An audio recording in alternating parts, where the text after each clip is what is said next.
Imagine driving home after a long day at work. You stop at a red light. No violations. Nothing wrong. So why are sirens blaring behind you? Why is an officer approaching, not to protect, but to intimidate? Today's story doesn't begin with gunfire.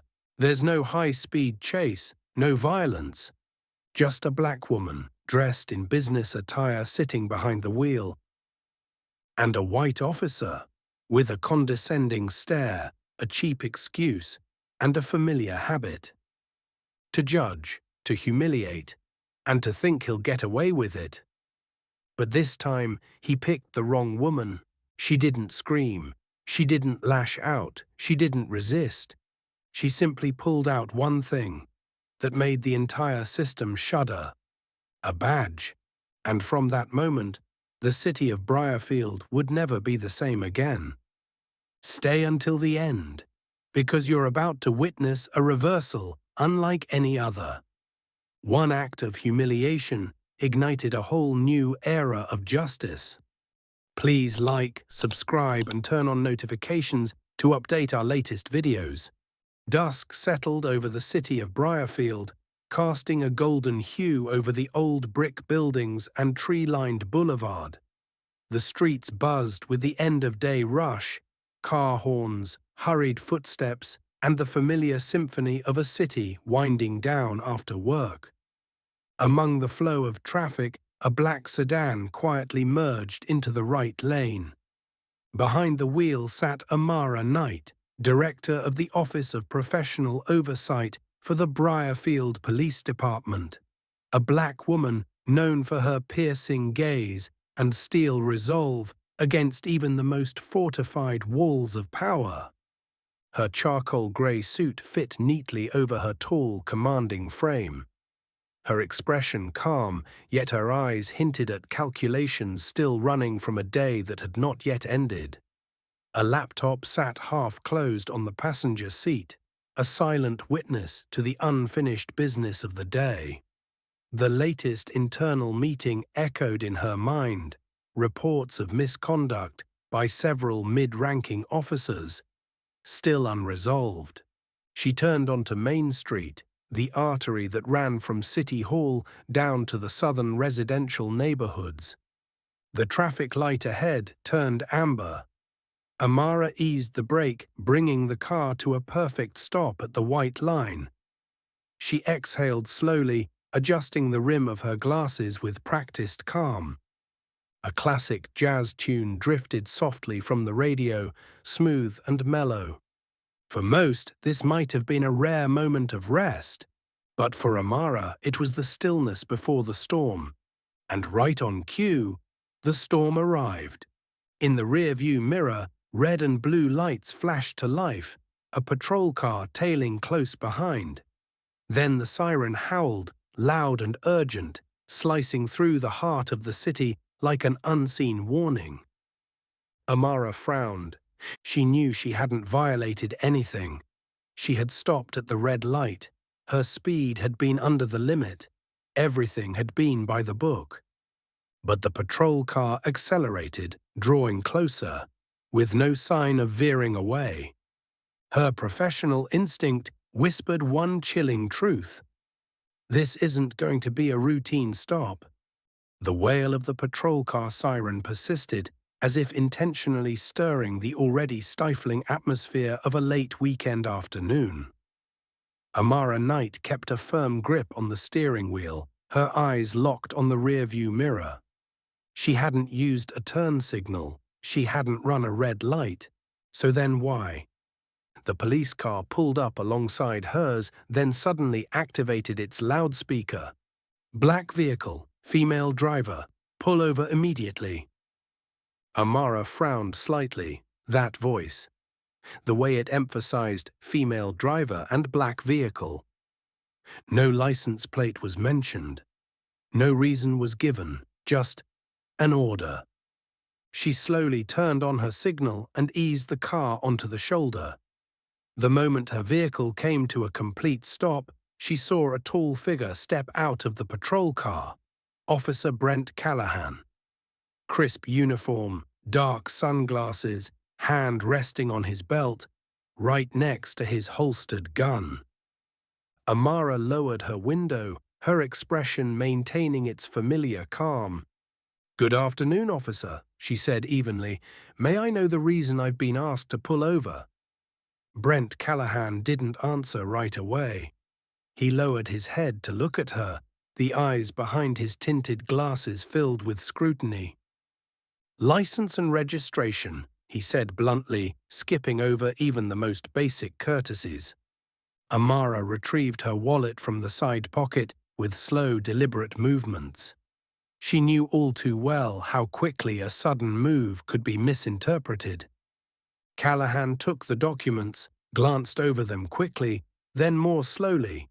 His eyes seemed to pause at the name, Amara Knight.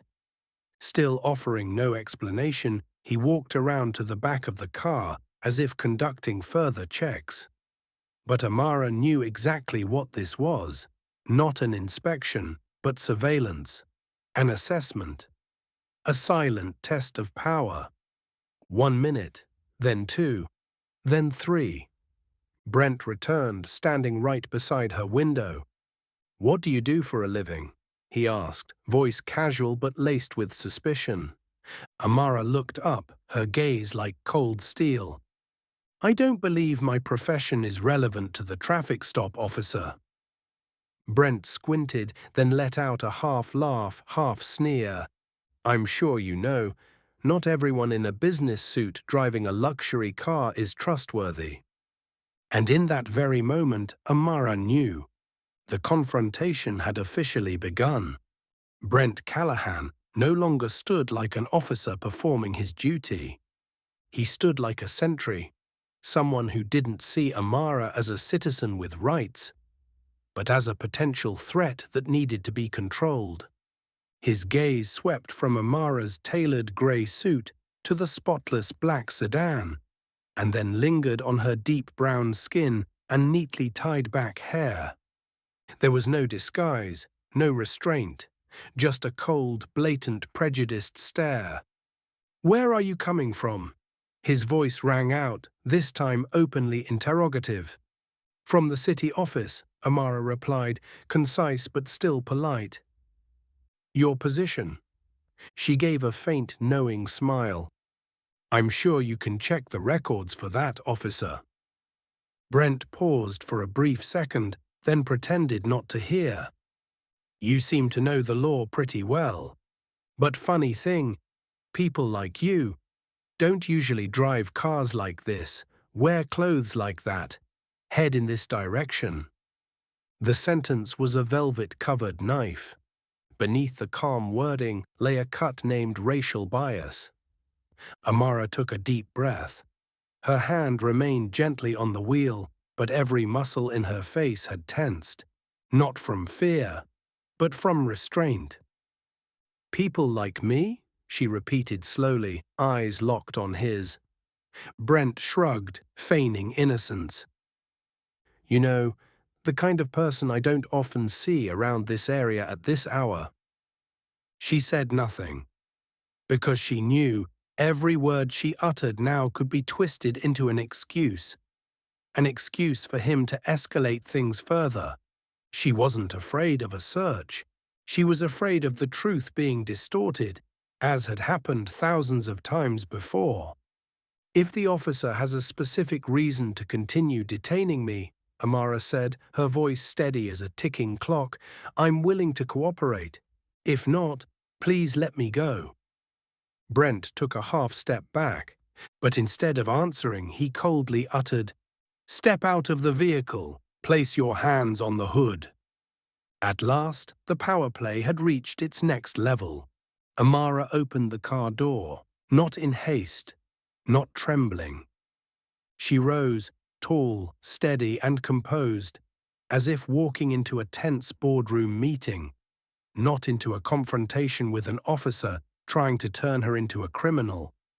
Brent Callahan folded his arms, eyes hard with hostility.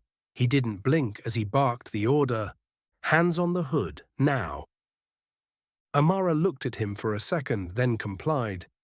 Her slender hands touched the cold metal surface of the sedan, but the true chill wasn't in the steel. It was in the words Brent uttered right after. People like you always think they're entitled. No shouting, no emphasis, but the sentence dropped like a stone into a still lake. Amara slowly raised her head. The evening breeze swept across her face as she drew a deep breath. Not to calm herself, but to make it clear.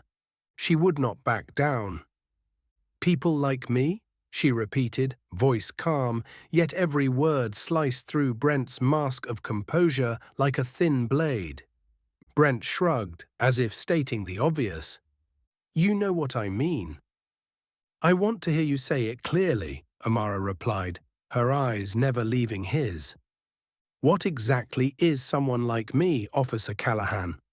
Brent tightened his grip on his belt, eyes darting.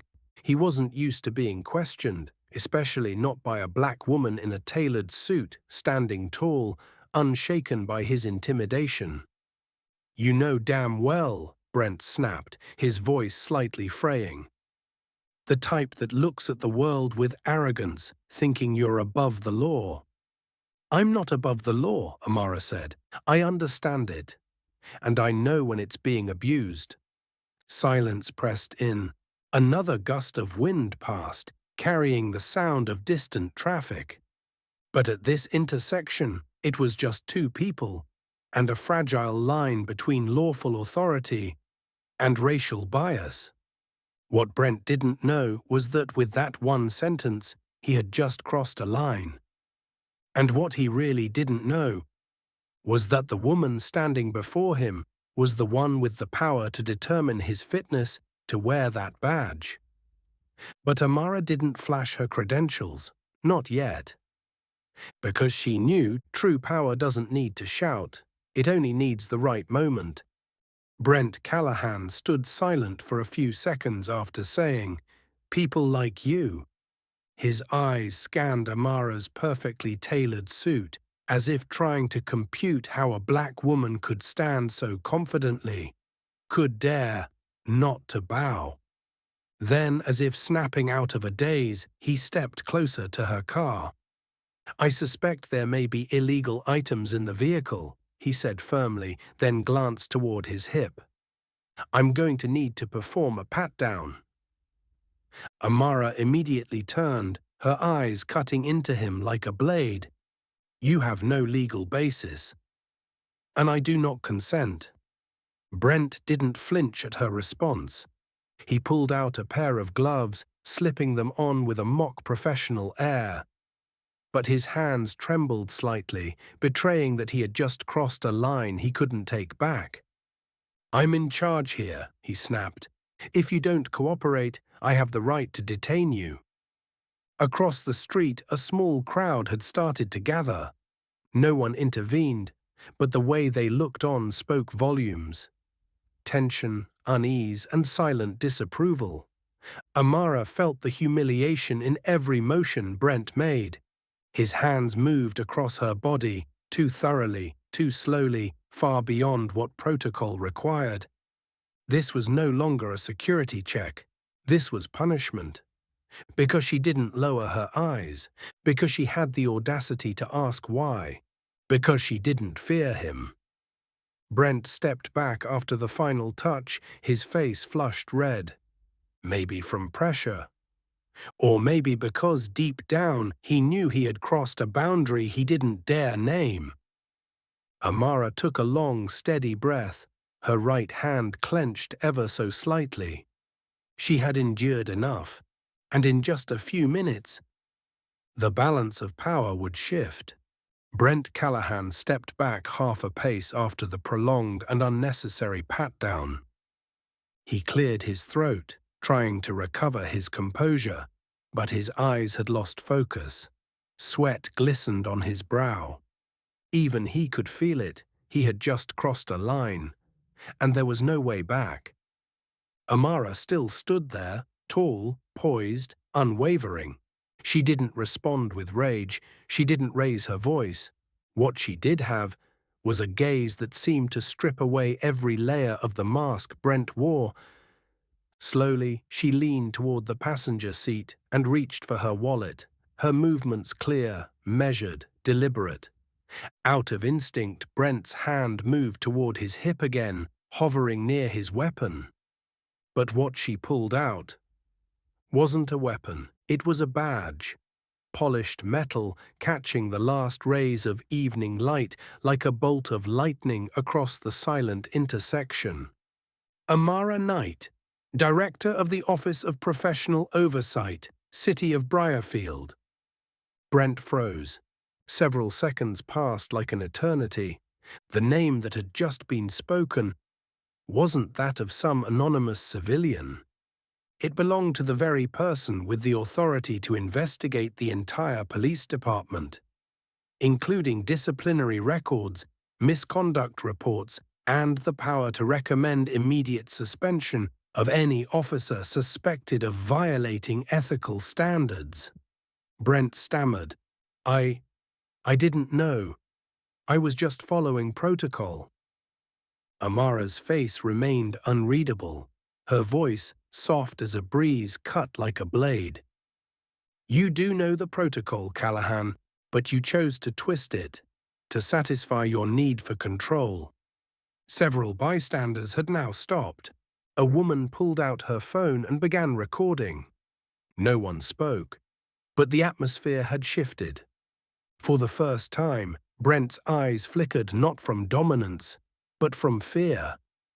Amara didn't look away, and because you used that authority on the wrong person, you'll face the consequences. She tucked the badge back into her wallet, opened her car door, stepped inside, and slammed it shut.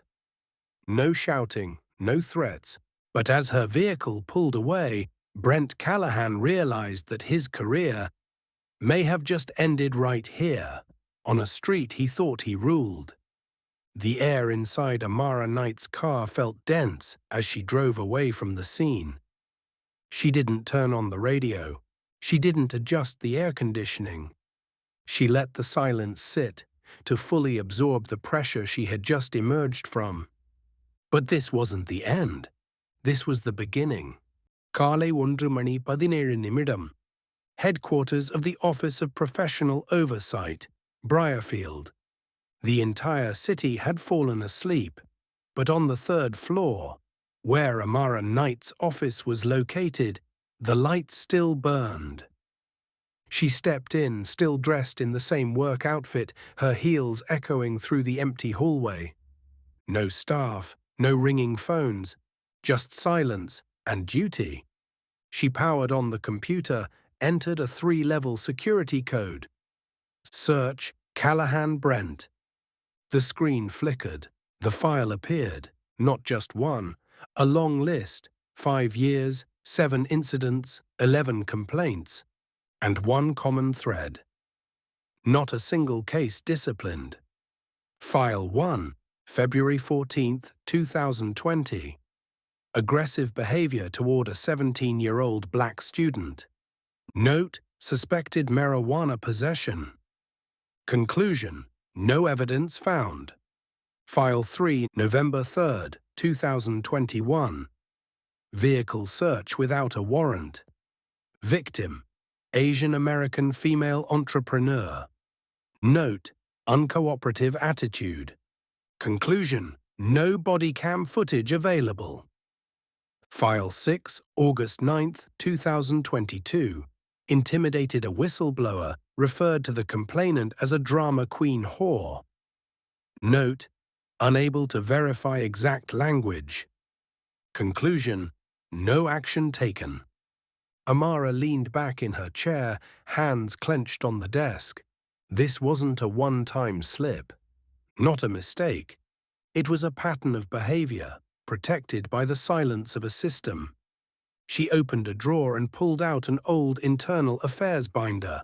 On the cover, Unresolved Complaints, 2019 to 2023. She flipped through each page, each witness dismissed, each voice silenced. In another folder, she found a handwritten note from her predecessor. Callahan has connections with the police union. Every time something happens, they intervene before internal review can even begin. Amara closed her eyes, inhaled deeply. This was no longer just the story of one officer. It was an underground alliance between power, silence, and complicity. The printer whirred to life. One by one, copies rolled out. Sheets hit the tray like indictments. She printed everything: complaints, audio transcripts, investigator notes, even the pencil-scribbled margins that had once been crossed out. Each page was a wound, and Amara would not let them be buried again. She gathered the stack and carefully organized it into folders: behavioral evidence, complaint history, evasion protocols. Then she opened a new document on her screen and titled it, Action Recommendation, Callahan. She typed, fast, sharp, precise: initiate special investigation, temporarily suspend Officer Callahan from active duty. Retrieve all body cam footage from the past 24 months. Submit report directly to Chief Ellis, high priority. காலை 3:12. Outside the window, the sky began to change. A single beam of light slipped into the office. Amara rose from her chair, reached for her coat. But before turning off the lights, she looked once more at the screen, where Brent Callahan's name still glowed, like a bloodstain that refused to fade. You're no longer just my problem. You're a crack in the entire system.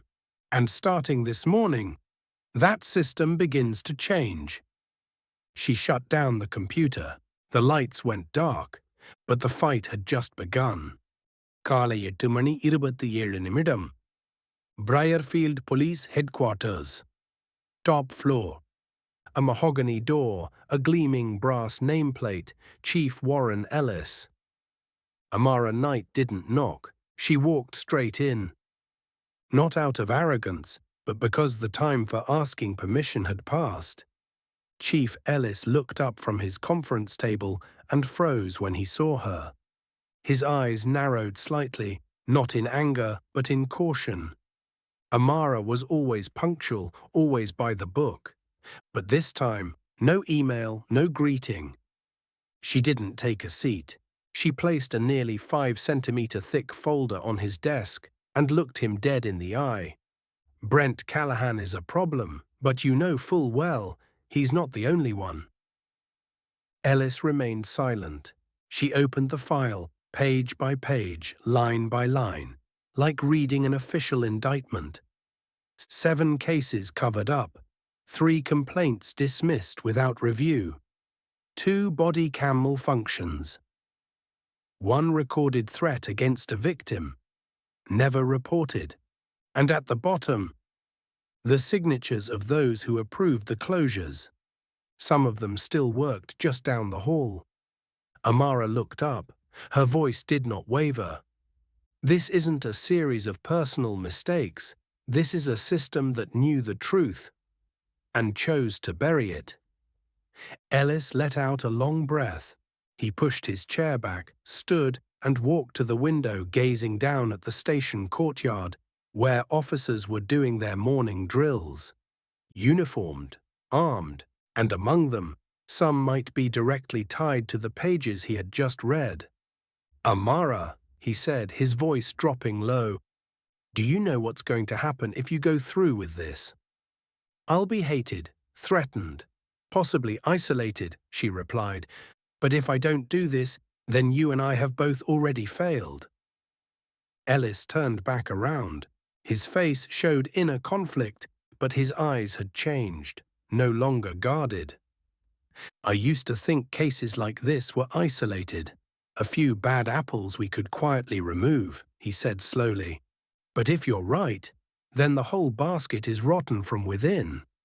And picking out the bad ones isn't enough anymore. Amara nodded. We need to overturn the entire basket. A brief silence. Then Ellis exhaled deeply. He walked back to the desk, picked up a pen, and signed the order to convene an emergency internal review board, something that hadn't been activated in over 8 years. "I'll give the green light," he said. "But after today, you won't be walking these halls alone. Someone will come for you." "I don't need to be liked," Amara replied, her eyes sharp as steel. "I just need to be heard." Ellis sat back down, staring at the thick folder on his desk. "Are you sure you're ready for this war?" he asked. "I'm not here to win a war," Amara said. "I'm here to end a dangerous routine." The internal battle was no longer hypothetical. It had signatures, it had files, and it had a leader. And her name was Amara Knight. 9:12 a.m., second floor conference room, Briarfield Police Department. An emergency meeting of all mid-level officers had been called. No one knew the full details, only rumors that oversight is digging up old files. The air was tense, tight as a pulled wire. Amara Knight was the first to enter, carrying a thick folder in her arm, her gaze unexpecting of any welcome. She knew what was coming. The resistance wouldn't come from the streets. It would come from within the ranks. Across the table, Lieutenant Kyle Brennan leaned back in his chair, arms crossed. Over 20 years in the force, white former military, Brennan was the embodiment of traditional police values. And today, he was the first to speak. "I'm going to be blunt," Brennan said, his voice booming across the room. "We're stabbing ourselves in the back. One person's misconduct doesn't mean the whole system is rotten. What you're doing, Knight, is tearing apart the Brotherhood." Some officers nodded, others stayed silent, exchanging glances. A few stared directly at Amara, waiting to see if she would back down. She didn't. Amara stood, stepped into the center of the room, her eyes scanning every face. Not trembling, not angry, just clear, unshaken, unapologetic. If our unity is built on silence in the face of abuse, then that unity deserves to be broken.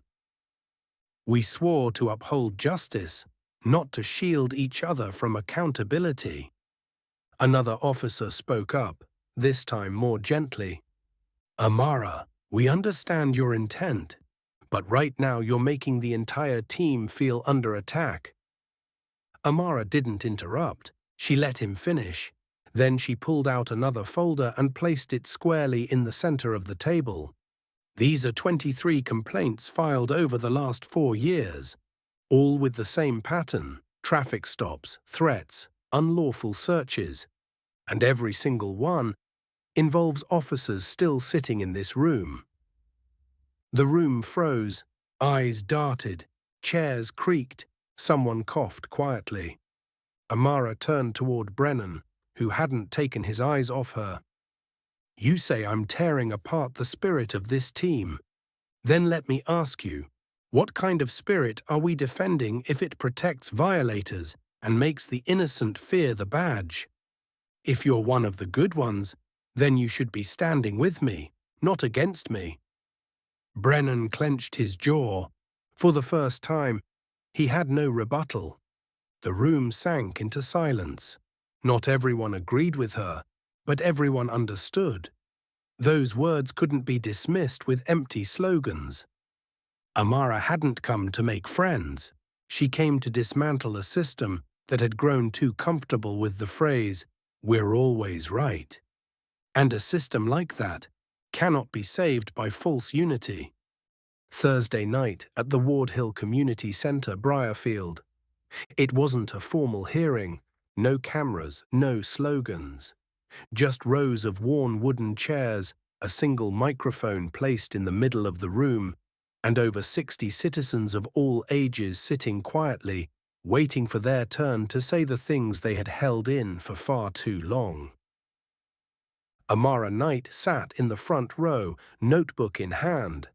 No entourage, no PR team. Just a woman in a simple blue button-down, a face serious but not cold, and eyes that never dropped when someone began to speak. A young black man stepped forward.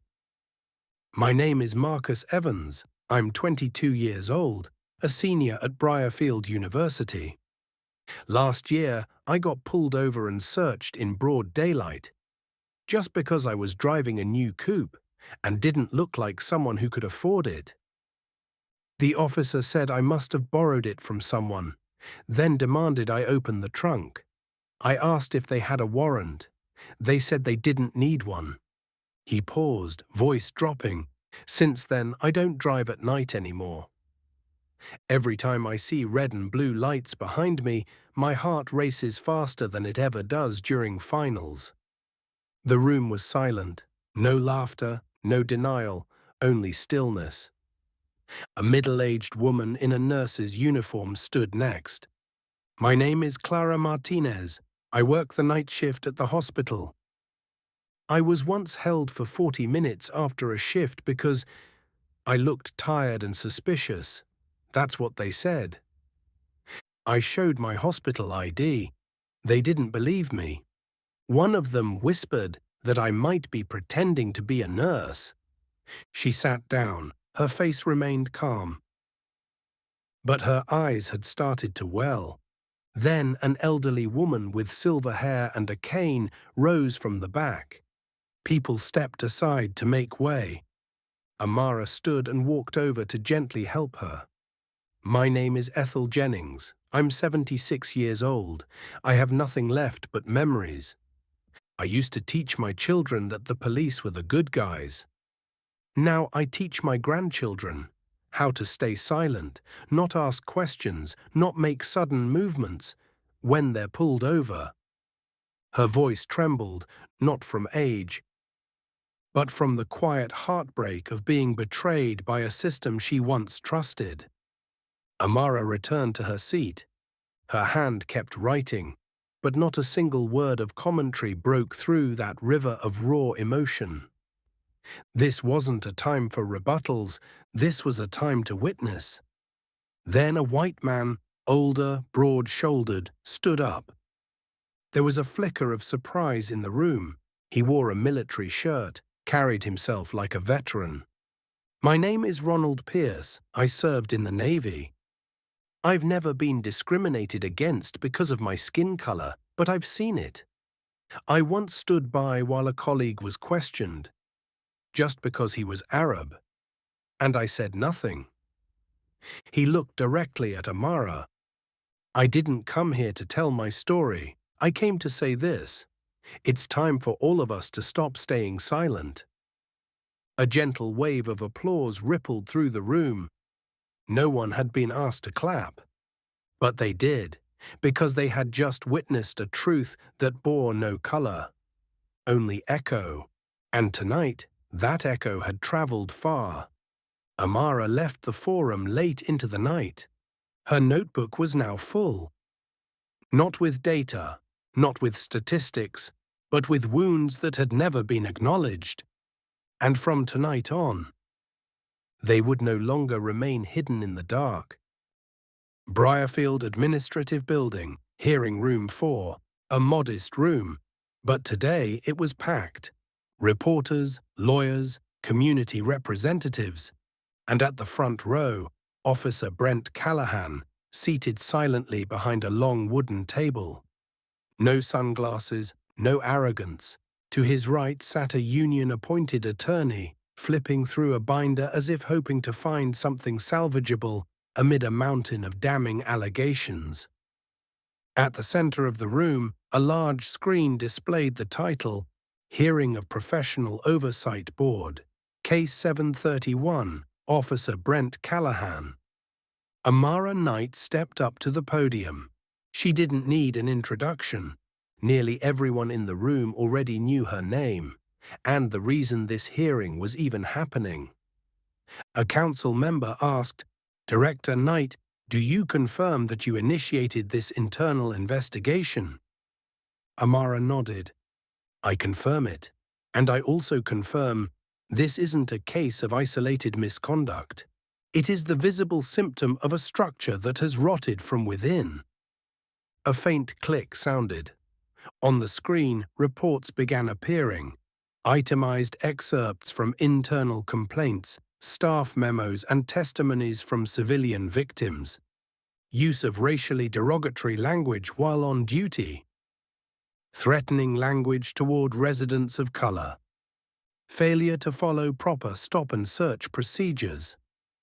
Reported by 11 different individuals over a 5-year span. There was a murmur in the room. Some younger officials exchanged uneasy glances. And Brent Callahan. He remained silent. Both hands clenched between his knees, his face pale as chalk. A female council attorney spoke. "Officer Callahan, do you wish to make a statement before the board?" Brent rose. His voice was hoarse, sweat beading on his forehead. I didn't mean to. I was just acting on instinct. I didn't intend harm." Amara turned toward the board, her eyes sharp as a scalpel, but her voice calm as if delivering a strategy briefing. When someone carries a weapon and the authority of the law, "I didn't mean to," is no longer a defense. Power doesn't need malice to do harm. It only needs lack of control, lack of conscience, and lack of accountability. The outcome alone is sufficient grounds for action. Silence blanketed the room. Some nodded, others looked down, not out of fear, but shame. Shame because Callahan wasn't the only one. He was simply the first to be brought into the light. The board chair delivered the conclusion. Based on the evidence presented, the testimonies, and the unresolved history of complaints, this board hereby places Officer Brent Callahan on immediate suspension pending final termination proceedings. Furthermore, the case will be forwarded to the District Attorney's Office for review of potential criminal conduct. A low ripple of reaction stirred in the chamber.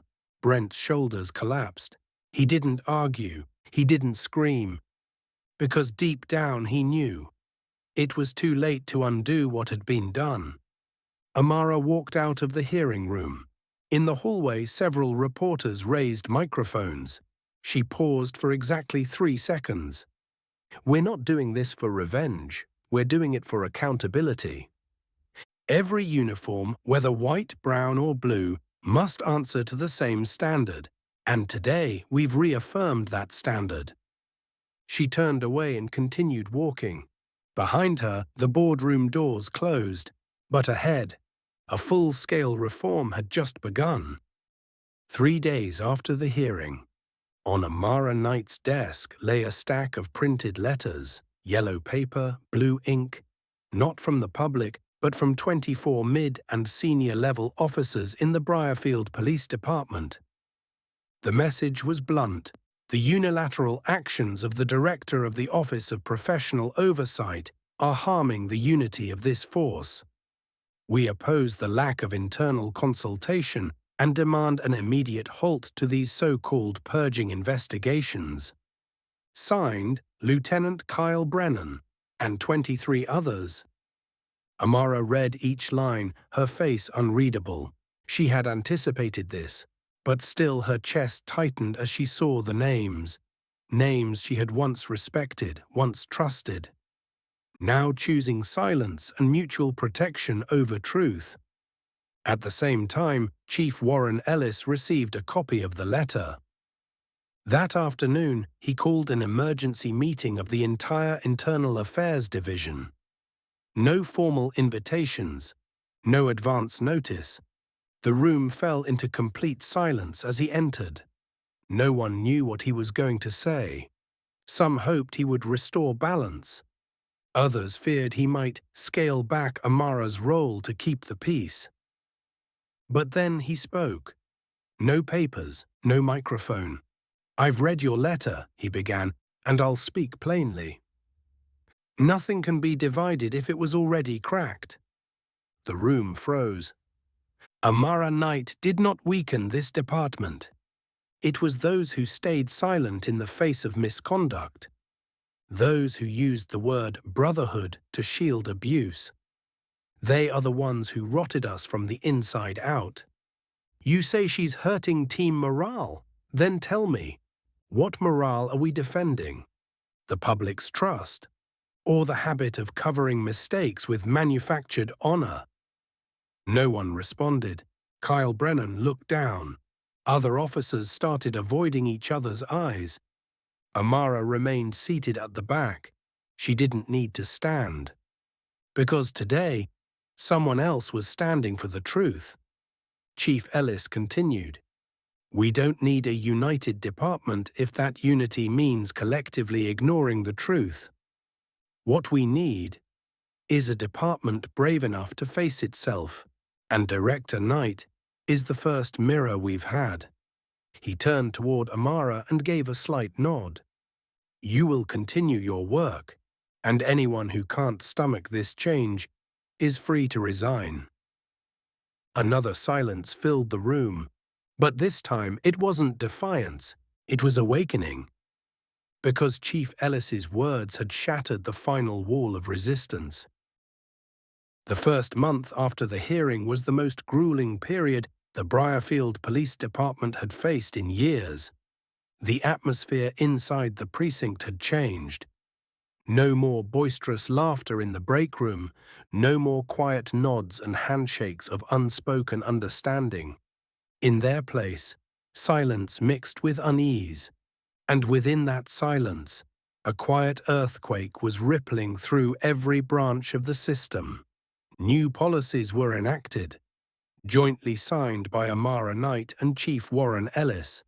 Body cameras were now mandatory in all citizen encounters, without exception. Any officer who turned off a camera would face immediate suspension. An independent commission was formed to re-examine all complaints from the past 10 years, especially those dismissed due to insufficient evidence. A special training program titled Power and Responsibility was introduced for all frontline officers, focusing on awareness of implicit bias, distinguishing lawful authority from abuse of power, how to rebuild trust with communities after systemic harm. Resistance still lingered. Some officers refused to attend the training. Some filed transfer requests. Some posted anonymous rants on internal forums. But they were the minority, and they could not stop the growing current of change.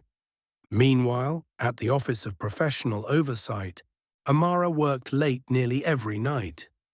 One young staff member recalled seeing her sitting alone beneath a row of dim green lamps, flipping through old complaint files. Letters from anonymous victims, reports stamped insufficient evidence in red ink now faded with time. She didn't speak much, but each day another old case was reopened. Another buried pain was called by name.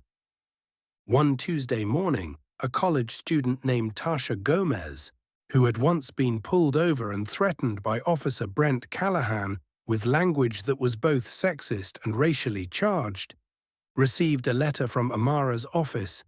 "Your case has been re-evaluated. We officially acknowledge misconduct by the officer involved, and we apologize for the system that once kept you silent." Tasha broke down in tears in her dorm hallway. She posted the letter online, and it became the first symbol of trust beginning to heal. Not everyone was pleased. Not everyone welcomed it. But for the first time in years, the people of Briarfield saw a justice system holding a mirror to itself. A local journalist wrote in an editorial, "A new wave is rising, not with chants, not with protests, not with broken windows, but with paperwork, with policies, and with the courage of one woman who refused to accept good enough as good enough." And at the center of it all stood Amara Knight. Every step she took was scrutinized. Every decision she made could spark debate. But one thing was no longer in doubt. The earthquake had begun, and no one, officer or civilian, could turn their back on it anymore. That night, the Briarfield Civic Hall glowed like a grand theatre. Every seat was filled. Local media had arrived early. Residents crowded the outer lobby, watching through large screens. On the main stage, the city flag fluttered gently behind a podium placed at the center. Amara Knight stepped forward. The spotlight caught the deep blue of her tailored suit, lending her an even firmer presence.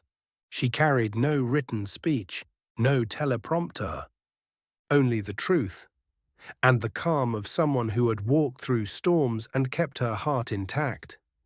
She looked across the hall, then began, "I'm not standing here to win a confrontation. I'm standing here to begin an awakening." The room fell silent, no coughs, no phones buzzing. We are not just addressing a single officer. We are not just revising a few lines of policy. We are redefining what justice means and who deserves to be protected by it. Her voice wasn't loud, but it reached the back row like thunder in velvet. There were times I asked myself if this was worth it, when I was called a traitor, when I was labeled a divider, when I walked into rooms where every eye wished I'd disappear. She paused, then spoke again, slower. But then I remember the moment I was pulled over just because of my skin color. I remember the trembling eyes of a boy interrogated simply for wearing a hoodie. I remember the choked sob of a mother telling her son, "If you get stopped, just be quiet. I don't want you to get shot." A wave of emotion swept through the room. Some wiped away tears. Others gripped each other's hands tightly. We cannot heal everything in one night, but we can do the most important thing: begin. Dare to call wrongdoing by its name and refuse to let silence stay complicit. She raised her chin, her eyes glistening under the lights. "I'm not the first to suffer injustice, but if I'm the first to turn it into reform, then I accept every wound that comes with it." Then she closed, "We are not just changing one person. We are reshaping how an entire city approaches justice. And if you're ready to walk with me, let it start tonight by refusing to look away, refusing to turn your back, refusing to accept normal as enough." A long pause followed. Then the applause erupted like thunder, not because she was the first black female director to accomplish this, not because she had won, but because she had turned one act of humiliation into a moment that awakened an entire system. And that night, beneath golden lights, amid unending applause, a flame was lit in Briarfield, not to burn it down, but to illuminate the road to justice that the entire city could no longer afford to avoid. Some changes begin with a single letter, some begin with an investigation, but sometimes the greatest change begins with an unjust traffic stop, with a look of quiet contempt, and with a woman who refuses to lower her head. Amara Knight didn't come for revenge. She came to expose, to repair, to awaken a system long accustomed to dodging responsibility. And she did what no one had dared to do for decades. She forced the truth into the light. Today's story isn't just about one officer's misconduct. It's about a society that allowed that misconduct to survive far too long. If you've ever been ignored, ever been dismissed, ever been stopped simply because you didn't look the part, remember this: silence is not a solution, and sometimes one voice with the courage to rise is enough to change an entire city. Thank you for watching. Share this story if you believe that justice should never be a privilege.